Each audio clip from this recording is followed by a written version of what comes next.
নমস্কার বন্ধুরা, আশা করি সবাই সুস্থ এবং ভালো আছেন। আজকে আপনার পোষ্যের, সেটা বিড়াল হোক কিংবা কুকুর হোক, স্কিন রিলেটেড কিছু মেডিসিন, যেটা হোমিওপ্যাথি রেমেডি বলা যেতে পারে, কেন আপনারা সবাই অ্যালোপ্যাথি ইউজ করছেন। একটা কথা বলে রাখি, অ্যালোপ্যাথির পাশাপাশি আপনারা যদি হোমিওপ্যাথি মেডিসিনটা ইউজ করতে পারেন, তাহলে কিন্তু বেটার রেজাল্ট আপনারা পেতে পারেন। কেন হোমিওপ্যাথিটা ইউজ করবেন? কারণ কিছু কিছু রোগের ক্ষেত্রে দেখা গেছে যে লং টার্ম বেসিসে আপনাদের অ্যালোপ্যাথি ইউজ করতে হয়। এই সম্বন্ধে আমার অনেকগুলি ভিডিও আছে। Skin allergy, immuno suppressive, immuno auto immune disease, বিভিন্ন রকম যে সমস্ত স্কিনের রোগ হয় সে সমস্ত নিয়ে আমার ভিডিও আছে। এর পাশাপাশি হোমিওপ্যাথিক রেমেডি ভীষণ ভীষণ কার্যকরী। আমি অ্যাকচুয়ালি এখন বিশেষ করে যাদের ক্ষেত্রে দেখি যে লং টার্মে মেডিসিন ইউজ করার প্রয়োজন পড়ছে, যেটা হচ্ছে অটো ইমিউন ডিজিজের ক্ষেত্রে এবং অ্যাটোপিক ডার্মাটাইটিসের ক্ষেত্রে, সেসব ক্ষেত্রে আমি এখন রিসেন্টলি বলে আমি ওদের দিচ্ছি এবং ভীষণ ভীষণ ভালো রেজাল্ট পাচ্ছি। এই বিষয়ে আপনাদের কাছে আমি তুলে ধরছি, কারণ আমার ভিডিওটি কিন্তু আমার হসপিটালের যে সমস্ত পেশেন্ট আছে তাদেরকে যেভাবে ভালো রাখি, সেই সুফলটা যাতে আপনারা পান, সেই চেষ্টাই আমি করে থাকি। সব শুরু করা যাক।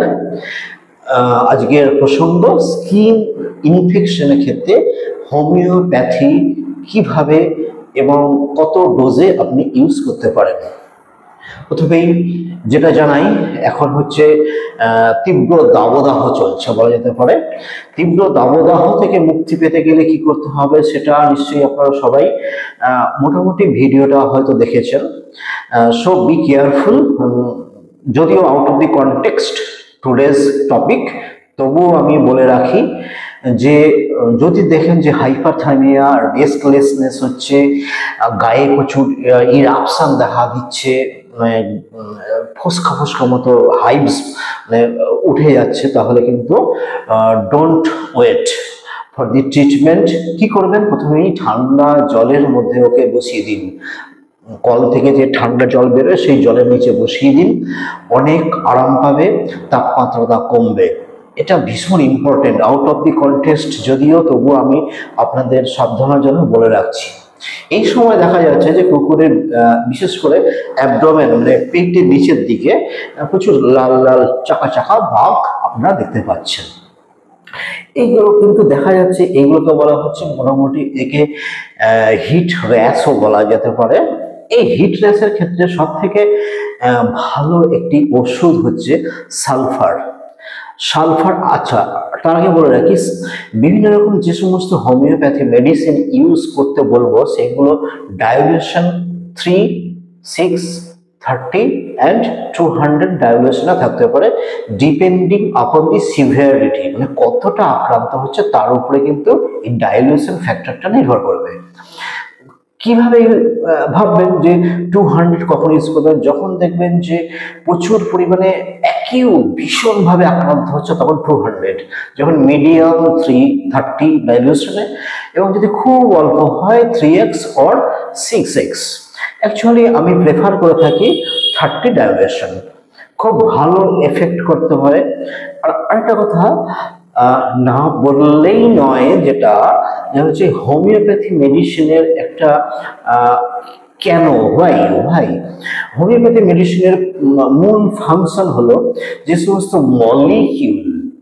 মলিকিউল এই রোগের ক্ষেত্রে ডিপ্রেসড হয়ে আছে, যে সমস্ত মলিকিউলের ইনঅ্যাক্টিভিটির জন্য যে সমস্ত রোগ দিচ্ছে, সে সমস্ত মলিকিউলগুলোকে অ্যাক্টিভেট করা। সেই জন্য লং টার্মে আই ডোন্ট রেকমেন্ড দিস। আমি বলি, যখন আপনি দেখতে পাচ্ছেন যে আপনার পোষ্যের এই সিমটম দেখা দিচ্ছে, তখন ইউজ করুন। 7, 10 or 15 days, then stopped. যদি দেখেন যে রোগটা মোটামুটি কমে যাচ্ছে, দেন স্টপ, আস্তে আস্তে কমিয়ে দিন। লং টার্মে ইউজ করার কোনো প্রয়োজন নেই যদি ক্রনিক ডিজিজ না হয়ে থাকে। সো শর্ট টার্ম পিরিয়ডে কিন্তু এই সমস্ত ড্রাগ ইউজ করবেন। হোমিওপ্যাথির মূল হচ্ছে মেকানিজম অফ অ্যাকশন বলতে পারে ওর মলিকুলগুলোকে অ্যাক্টিভেট করা, যেটা অ্যালোপ্যাথি করে থাকে না। আরেকটা কথা, অ্যালোপ্যাথির পাশাপাশি কিন্তু আপনি হোমিওপ্যাথি অনায়াসে ইউজ করতে পারেন, কিন্তু হোমিওপ্যাথি ইউজ করার ক্ষেত্রে আমি দু একটা কথা বলি যে সব থেকে বেস্ট হয় যে হোমিওপ্যাথি যে মেডিসিনটি খাওয়াচ্ছেন তার অন্তত পক্ষে 15 থেকে 20 মিনিট আগে কোনো খাবার দেবেন না এবং 15 থেকে 20 মিনিট পরে কোনো খাবার দেবেন না। এটা হচ্ছে হোমিওপ্যাথির 1 নম্বর শর্ত।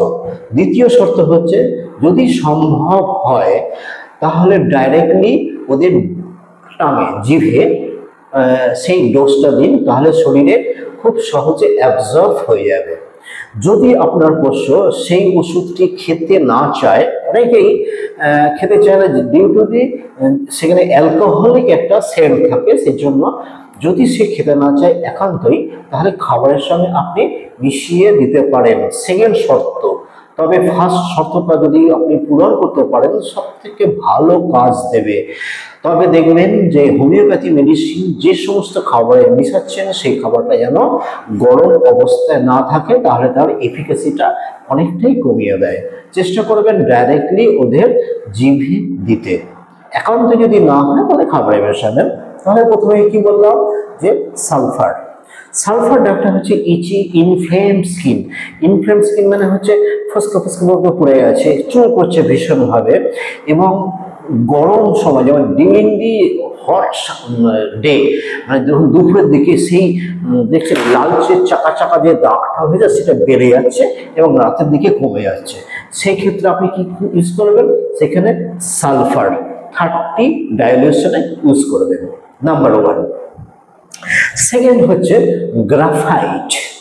গ্রাফাইটে কোন ক্ষেত্রে আপনি ইউজ করবেন? শুনুন, সমস্ত মেডিসিন, সমস্ত ড্রাগ, সমস্ত হোমিওপ্যাথি মেডিসিন কিন্তু সব ক্ষেত্রে প্রয়োগ করা উচিত নয়, বিশেষ বিশেষ ক্ষেত্রে ইউজ করতে হয়। কেন? একজন যে বেস্ট হোমিওপ্যাথি ডক্টর সে হয়তো 2000 টাকা ভিজিট নেয়, আবার যে কোয়াক প্র্যাকটিস করে সে 30 টাকা ভিজিট নেয়। পার্থক্য আছে এখানেই ডোজিংয়ে এবং কোথায় কোন ড্রাগটা আমি দেব সেই হিসেবে কিন্তু আপনাকে প্রয়োগ করতে হবে। মাথায় রাখবেন যে 2000 টাকা ভিজিট নেয় আর যে 30 টাকা ভিজিট নেয় তার মধ্যে অনেক পার্থক্য আছে। পার্থক্য আছে বলেই যে 2000 টাকা যে ভিজিট নেয় তার অ্যাপয়েন্টমেন্ট নিতে 3 থেকে 4 মাস লাগে। সেই কারণেই বলছি যে সব ক্ষেত্রে সমস্ত মেডিসিন কিন্তু কাজ করবে না। আমি যে সমস্ত মেডিসিন আজকে 7 থেকে 8খানা মেডিসিন বলবো, আমি স্পেসিফিক কারণে সেগুলো বলবো। সো সেকেন্ড হচ্ছে গ্রাফাইট। কখন ইউজ করবেন? যখন দেখবেন যে আপনার পোষ্য শরীর থেকে উজিং মানে সিক্রেশন হচ্ছে, ঠিকই একটা রস গড়িয়ে গড়িয়ে গড়িয়ে পড়ছে, এক্সিমা টাইপের মানে ঘা সর্বত্র হয়ে গেছে, সেই ক্ষেত্রে আপনি ওকে ইউজ করবেন হচ্ছে গ্রাফাইট 30 ডাইলিউশনে। এক্ষেত্রে সেকেন্ড অপশন হচ্ছে মেজেরিয়াম বলে একটি ওষুধ আছে, সেম জিনিসে আপনি ইউজ করতে পারেন। মেজেরিয়াম 30 ডাইলিউশনে আপনি ইউজ করতে পারেন, যেক্ষেত্রে আপনি দেখতে পারবেন thick secretion from pets skin, সেক্ষেত্রে আপনি ইউজ করবেন গ্রাফাইট অর মেজেরিয়াম। 4 নম্বর পয়েন্টে হচ্ছে রাস্টক্সিডেন্ড্রন বলে, রাস্টক্স বলে যেটা কমনলি পরিচিত 30 ডাইলিউশনে, সেটা রাস্টক্স বলা হয়। যে red itchy improve with worm. এগুলো কয়েকটা জিনিস আমি আপনাদের বলবো যে কখন কোনটা ড্রাগ ইউজ করবেন। কিছু কিছু স্কিন লেশন আছে, গরম জিনিস দিলে সেটা কমে যায়, কিছু কিছু স্কিন লেশন আছে ঠান্ডা জিনিস দিলে কমে যায়। আপনাকে ডিফারেন্সিয়েট করতে হবে কোন জিনিসটা কখন হচ্ছে। একটুখানি দু একদিন আপনাকে দেখে নিতে হবে যে বরফ দিলে সেটা কমছে না হট কোনো জিনিস দিলে সেটা কমছে, এটা আপনাকে ডিফারেন্সিয়েট করে নিতে হবে। যদি দেখেন যে গরম জিনিস দিয়ে সেই ইচি ড্রাইনেস স্কিন লেসেনটা কমছে দেখতে পাচ্ছেন, সেখানে আপনি অবশ্যই ইউজ করবেন রাফস্টক্স বলে একটি মেডিসিন 30 ডায়োলেশনে।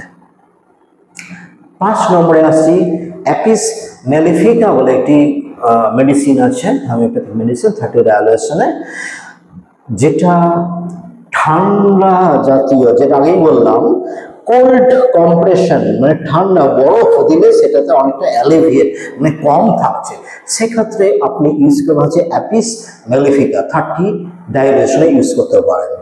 তাহলে বুঝতেই পারছেন কখন কোন মেডিসিনটা দেবেন, that is the very very important. 6 নম্বরে আছে হচ্ছে থুজা অক্সিডেন্টালিস। থুজা আমরা ভাবি যে ওয়াট অমুক তমুক হচ্ছে তখন থুজা, নট বাটলি অন ওয়াট, কারণ হচ্ছে হোমিওপ্যাথি একটা মেডিসিন আছে, আমি বললাম যে মলিকিউলার লেভেলে কাজ করে হচ্ছে হোমিওপ্যাথি মেডিসিন।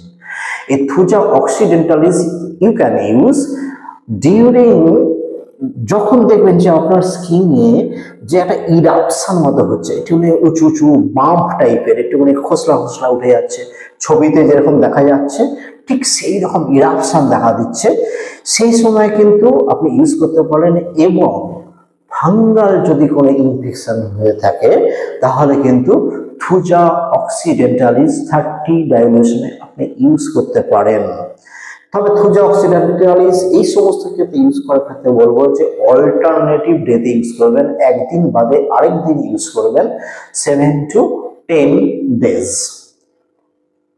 পরে আসছি আর্সেনিক্যাল অ্যালবাম। আর্সেনিক্যাল অ্যালবামের প্রচুর কার্যকারিতা আছে, তার মধ্যে হচ্ছে যদি দেখেন যে ইচিনেস চুলকানিটা এবং ওই লাল লাল দাবড়া দাবড়া এই সময় রাত্রিবেলা বেশি হচ্ছে, এটাও খেয়াল রাখতে হবে কখন বেশি হচ্ছে, দিনের বেলা না রাত্রিবেলা। যদি দেখেন যে রাত্রিবেলায় এটা ভীষণভাবে বেড়ে যাচ্ছে, তখন আর্সেনিক্যাল অ্যালবাম এবং সালফার, প্রথমে যেটা বলেছিলাম, দ্যাট দুটো মেডিসিন একসঙ্গে আপনি ইউজ করতে পারবেন, very very very good result আপনি পেতে পারেন। 8 নম্বর যে মেডিসিনের কথা বলছি তাকে বলছে সরিনাম। সরিনাম ইউজ করতে পারেন যখন দেখবেন যে আপনার পেটে প্রচুর বাজে একটা মানে গন্ধ, মানে বিভিন্ন রকম মেডিসিন ইউজ করছেন, কোনোভাবেই আপনার পোষ্যের শরীর থেকে ওই চুলকুনি ভাবটা যাচ্ছে না, আর একটা বাজে একটা স্মেল, বিভিন্ন রকম শ্যাম্পু বিভিন্ন রকম জিনিস ইউজ করছেন, ডিওডোরেন্ট ইউজ করছেন, তবুও কিন্তু গায়ের থেকে গন্ধ যাচ্ছে না, তখন সরিনাম বলে একটি হোমিওপ্যাথি মেডিসিন আছে, সেটা আপনি ইউজ করতে পারেন। এইগুলো ভীষণভাবে কার্যকরী যদি ইমিউনো কম্প্রোমাইজড মানে অটো ইমিউন যে ডিজিজ রয়েছে, এই নিয়ে আমার ভিডিও আছে, সেগুলো দেখে নিতে পারেন। যে সমস্ত অটো ইমিউন ডিজিজ আছে সে সমস্ত ক্ষেত্রে একটা বার্নিং ইস্যু হচ্ছে, গায়ে বাজে একটা গন্ধ হচ্ছে, অ্যাটোপিক ডার্মাটাইটিসের ক্ষেত্রে সোলোনিয়াম ভীষণভাবে কার্যকরী। এবং হচ্ছে আরেকটা হচ্ছে Thuja occidentalis, auto immune disease এবং অ্যাটোপিক ডার্মাটাইটিসের ক্ষেত্রে ভীষণভাবে কার্যকরী। সো সেকেন্ড পয়েন্ট বলছি, অ্যালোপ্যাথির সঙ্গে হোমিওপ্যাথির কোনো যুদ্ধ নেই। কিন্তু অনেকেই বলে থাকেন যে অ্যালোপ্যাথি খাওয়াবো আবার হোমিওপ্যাথি খাওয়াবো, বলছি অ্যালোপ্যাথির সঙ্গে হোমিওপ্যাথির কোনো যুদ্ধ নেই, দুটো সাইমালটেনিয়াসলি একই সঙ্গে আপনি চালাতে পারেন, কোনো সমস্যা নেই। তবে আরেক thank you for watching this video. যদি কোনো সমস্যা হয় আমার ফোন নাম্বার দেওয়া আছে, এই ফোন নম্বরে ফোন করতে পারেন, অথবা কমেন্ট বক্সে আপনি জানাতে পারেন, আমি যথাসম্ভব উত্তর দেওয়ার চেষ্টা করব।